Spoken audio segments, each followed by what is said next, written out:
गुर्जर, बकरवाल और पहाड़ियों को सालों से जो आरक्षण नहीं मिलता था, उसको आरक्षण देने की शुरुआत नरेंद्र मोदी जी के नेतृत्व में हुई है।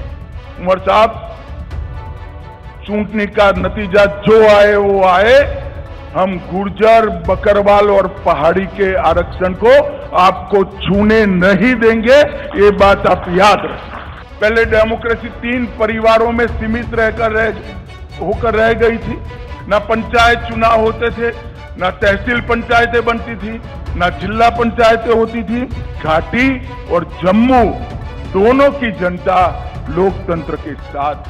धारा 370 के कारण यहां रिजर्वेशन संभव नहीं हो पाता था, महिलाओं को अन्याय होता था, दलित भाइयों को अन्याय होता था, ट्राइबल्स को अन्याय होता था। भारतीय जनता पार्टी की नरेंद्र मोदी सरकार ने यहां आरक्षण को जमीन पर उतारने का काम किया है। आज एससी वर्ग का भी आरक्षण हुआ है, आर्थिक रूप से कमजोर वर्ग का 10% आरक्षण हुआ है, ओबीसी का आरक्षण बढ़ाया गया है।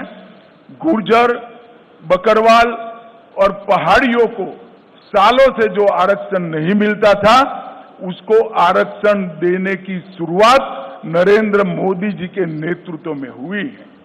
हमने एनसी का एजेंडा देखा है, उन्होंने कहा है कि हम इस पर पुनः विचार करेंगे। मैं श्री उमर अब्दुल्ला को बताना चाहता हूं, उमर साहब, चुनाव का नतीजा जो आए वो आए, हम गुर्जर, बकरवाल और पहाड़ी के आरक्षण को आपको छूने नहीं देंगे, ये बात आप याद रखें। ये भारतीय जनता पार्टी का संकल्प है।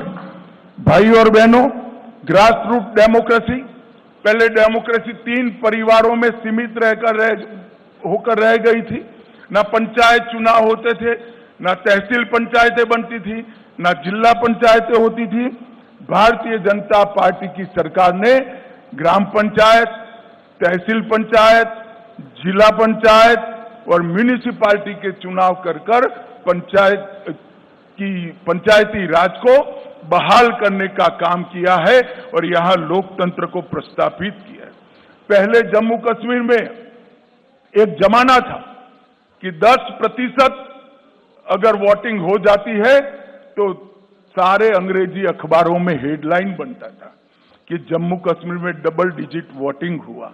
आज मैं बताना चाहता हूं, ब्लॉक विकास परिषद के चुनावों में 98.3% और अभी जो हुआ आम चुनाव उसमें 58.46% वोट, जो रिकॉर्ड वोट है, जो बताता है कि घाटी और जम्मू दोनों की जनता लोकतंत्र के साथ है।